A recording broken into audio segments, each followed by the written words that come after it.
Allez, on reprend un petit peu les vidéos crypto puisque ça a bougé dernièrement avec les déclarations de Trump.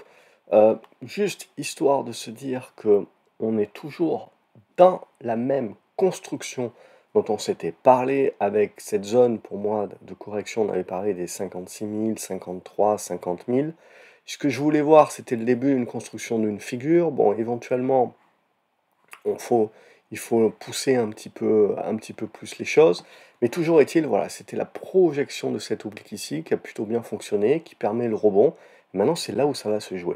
Donc si on nettoie un petit peu juste le graphique rapidement, avec juste ce qui va pour moi retenir l'attention, c'est juste ce que je vous avais dit, c'est la correction actuelle permet et permettra de construire la figure large qui va ensuite nous permettre, si on la casse par le haut, de relancer le bull run. Donc à ce stade-là, on voit qu'on tient les supports. Je vous avais dit, tant qu'on est au-dessus des 50 000, je ne vois pas de péril en la demeure. Donc on y est. Maintenant, est-ce que pour autant il faut crier victoire? Je pense que c'est encore un petit peu tôt parce que la seule chose qu'on vient de faire, c'est de se remettre sur la médiane un petit peu de la figure. Médiane que l'on va mettre aux alentours des 63 000 $. Mais on bute sur les 66 000. Et pour moi, il va falloir passer ces 66 000, venir tester les 70 000, et ensuite graviter dans cette zone-là pour parler d'un break. Sinon, la figure risque de durer encore un moment. Donc, on en est là aujourd'hui. Pour moi, la tendance haussière prédomine toujours. On ne l'a pas mis en péril, on ne l'a pas annulé. Et pour autant, la relance de la tendance haussière n'est pas encore validée. Donc on s'est remis dans une neutralisation. Donc le support pour moi maintenant est aux 60 000 $. Le support idéal, c'est sur cette zone des 63 000 de ne pas repasser en dessous, mais au cas où, il faudra tenir les 60 000, parce que c'est là où ça va se jouer. Donc en gros, il y a deux scénarios alternatifs. On va rebondir ici, on arrive à tenir cette zone-là, on joue le break, on joue une nouvelle jambe haussière vers la zone des 80 000, 90 000 $ dans cette zone-là. A contrario, on n'arrive pas à la tenir, on va chercher les 60 000, on fait un petit rebond, mais c'est pas suffisant. On va continuer la construction dans la figure large et on reviendra tester cette zone des 50 000 $, ce qui me permettra probablement de tirer une oblique de quelque part pour avoir ma figure de congestion, mais plutôt large. Parce que ça, bon, ça c'est pas mal comme oblique, hein, mais ça crée une espèce d'entonnoir. Donc ce que j'aimerais, c'est plus créer une forme de triangle symétrique ou de biseau. Pour l'instant, on n'a pas, on a un entonnoir inversé. Donc voilà un petit peu les deux scénarios sur la base, mais donc on comprend bien qu'on est au milieu du gué pour l'instant et que c'est vraiment la suite qui va pouvoir nous faire décider pour dire oui, je me remets dans un cycle crypto, hausse crypto, ou au contraire, c'était juste un coup de Trump qui m'a permis un rebond au prorata de la baisse, mais en gros, je vais continuer mon espèce de zigzag dans ma figure de congestion. Donc on en est là aujourd'hui. Et si on va regarder sur l'Ethereum, on va se dire à peu près la même chose. Et vous regardez, le scénario était à peu près celui-ci. C'était l'idée que soit on breakait tout de suite, soit on allait corriger pour valider le bas de la figure. Donc c'est ce qu'on a fait là. Le scénario alternatif, ça a été la construction, on a le rebond, et vous le voyez, là, ce que je mettais ici, c'est de dire, à un moment donné, il y a peut-être la conso. Donc là aussi, je vais ranger un petit peu ma chambre, et l'idée est toujours la même, c'est construire notre figure large qui nous intéresse. Donc là aussi, on est dans une espèce de canal, on n'a pas vraiment une vraie congestion, mais pour moi, ce qui est le plus important, c'est qu'on valide une nouvelle fois le support des 2008. Donc ça, c'est mouse costaud, c'est important, voilà, de ne pas descendre en dessous de ces 2007-2008, c'est vraiment le pivot. Ensuite, on parle de nos médianes, et la médiane, vous voyez, c'est la zone des 3200. On l'a repassée, éventuellement qu'on va revenir la tester, mais là aussi, on est dans une neutralisation, donc quelque chose de très neutre à ce stade-là. Donc, pour moi, j'ai besoin soit de partir chercher une nouvelle forme en oblique, tenir ici, puis breaker, pour vraiment relancer ma dynamique crypto, soit de me dire, je plutôt le scénario alternatif où je suis faible. Et donc, en fait, je continue à naviguer en zigzag dans ma figure qui reste très large et qui reste très longue. Donc, on n'est pas obligatoire, dans l'obligation, si vous voulez, de faire un mouvement maintenant. Ça peut zigzaguer encore pendant longtemps. C'est typiquement dans ça aussi où on rentre potentiellement dans beaucoup d'actions aussi. C'est peut-être des phases un petit peu de maturation qui peuvent plus ou moins durer. Donc on est là, mais la tendance de fond est toujours haussière. C'est ça qui est important à toujours intégrer.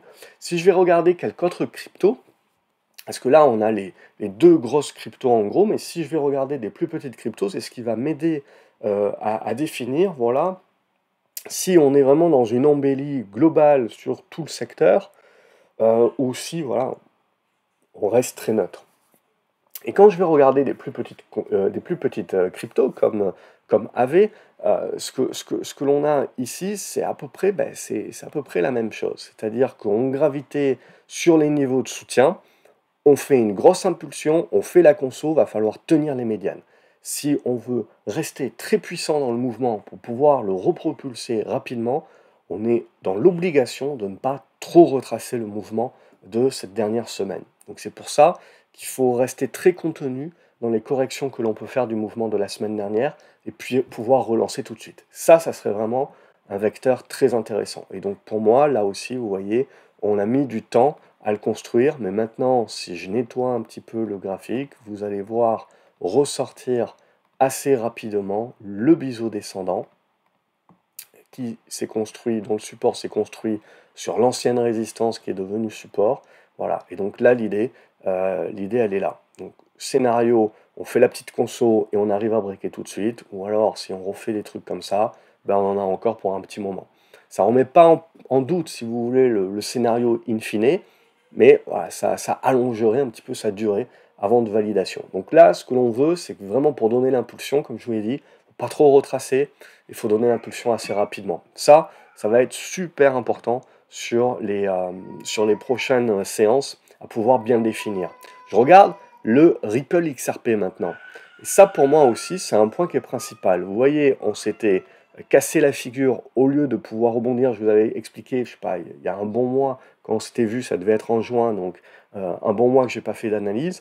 En gros, ce dont on avait besoin, c'est le scénario que je viens juste de gommer, ce dont on avait besoin pour revenir positif sur le XRP, c'était de donner une impulsion au-dessus de ces 55 centimes d'euros. Finalement, ce que l'on a fait, c'est qu'on n'a pas donné, et en plus, on a cassé un petit peu plus l'oblique. Donc on a joué à se faire peur, et potentiellement relancer la tendance baissière. Donc là, je vous avais dit, sous l'oblique, on oublie le trade. Mais ce qu'on a fait très rapidement, c'est qu'on réagit et qu'on recasse cette oblique. Donc cette oblique redevient notre support. Donc là, on a la conso également qui se met en place. Donc là, ce qui serait bien, c'est de bloquer ici. On n'est pas à l'abri de revenir jusqu'ici, mais bref, c'est les deux zones, 54, 50, hein, à vraiment tenir sur le XRP pour pouvoir ensuite relancer la dynamique et commencer à y voir véritablement une volonté de retournement. Ce mouvement-là, pour l'instant, voilà, on ne sait pas si c'est du lard ou du cochon encore. On sait très bien que Trump dit être très positif sur les cryptos, mais après, il y a toujours une différence entre les discours de campagne et ce qu'on fait réellement après. Euh, Toujours est-il que voilà, là, on a besoin de ces quelques séances supplémentaires pour vraiment définir, voilà, si on valide en effet la construction d'un retournement et de relance de tendance haussière. Donc là, voilà, c'est vraiment important de pouvoir un petit peu regarder tout ça. Après, il y a d'autres cryptos, vous voyez, où il n'y a toujours rien. Alors, il peut y avoir du rebond qui se met en place, mais ça reste des bonnes tendances baissières, hein. On voit que c'est pas, on voit que le marché fait quand même un sacré tri et pas tout remonte la pente. Cardano remonte un petit peu la pente, mais bon, voilà, même scénario que précédemment. Là, c'est la congestion ici, vous avez besoin de casser cette oblique-là. Là, ça commencerait en effet à bien revenir. Si je vais regarder des cryptos qui sont quand même assez fortes, c'est Solana. Solana qui a plus ou moins tenu ça, mais il faut l'ajuster un petit peu. Mais c'est l'idée, c'est toujours la même idée. Pour l'instant, un petit peu de mal à construire ça, mais c'est l'idée, voilà, de tenir surtout les anciens sommets, tenir les supports. Et si voilà, on nettoie un petit peu, on arrive maintenant à bien définir les figures. Donc là, on s'est remis sur le haut de la figure. Ça sera important de tenir cette zone des 145 pour essayer de briquer et revenir sur les sommets. Si on bloque ici et qu'on revient sur le bas de la figure, ça c'est moche. C'est un signal de faiblesse. On n'aura pas cassé encore, hein, à ce stade-là, c'est des figures qui peuvent encore durer, mais voilà, comme je vous l'ai dit, si on veut vraiment croire que le mouvement qui a été initié là, c'est un mouvement de relance, il va falloir le valider assez rapidement. Donc quelques séances de conso qui nous permettent de valider les supports, il va falloir relancer tout de suite et pas bloquer sur les résistances. Le Litecoin, qui à une époque était plutôt résilient, vous voyez, on a cassé l'oblique, pour l'instant on fait un rebond également en phase avec le reste du marché, et ça reste du rebond technique. Okay, on ne se remet pas dans des bonnes expositions. Donc on voit quand même que le tri reste là sur beaucoup de cryptos. Pas toutes les cryptos se valent, on ne joue pas toutes les cryptos de la même manière, et on voit que voilà, il y a encore des leaders sur le monde des cryptos, et puis un petit peu les vieilles cryptos qui sont toujours en retard. Voilà, Cosmos, c'est pareil, c'est l'exemple typique. Alors, ouais, il y a des bons rebonds, hein, pour un trader, il y a des choses intéressantes à faire, mais pour l'investisseur, graphiquement, il n'y a rien de plus que du rebond à ce stade-là. Il y a des rebonds plus qui peuvent se mettre en place, mais vous avez des tendances baissières qui sont toujours bien valides. Donc, vous avez un rebond au prorata de la baisse qui se fait, mais pas plus que ça. Donc, c'est pour ça. Pour l'instant, je garde un petit peu encore avec des pincettes. Ce que je vais observer, c'est les prochaines séances, parce que c'est ça qui aura pouvoir de nous dire si vraiment ce mouvement Trump nous permet de pouvoir construire des relances. Pour l'instant, on est dans de la congestion. On va regarder juste quelques actions pour terminer. On va regarder MicroStrategy et on va se retrouver sur MicroStrategy dans un truc très similaire au Bitcoin, ce qui est logique puisque le gros de la, pour ne pas dire toute la valorisation de MicroStrategy est vraiment lié à ce qu'ils ont en Bitcoin. Et là, on retrouve bien la figure de congestion. Vous voyez, énormément de volatilité, figure très large. Vous avez quasiment 50% ici de baisse entre le plus haut et le plus bas. On congestionne, on s'est remis au-dessus de la médiane ici. Donc tant qu'on est sur le haut de la figure, on essaye de jouer le break pour essayer de rejouer les plus hauts.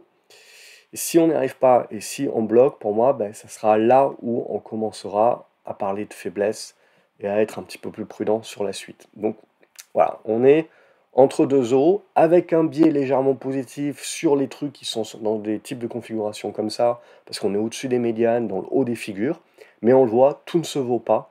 Le marché a fait un énorme tri sur tout.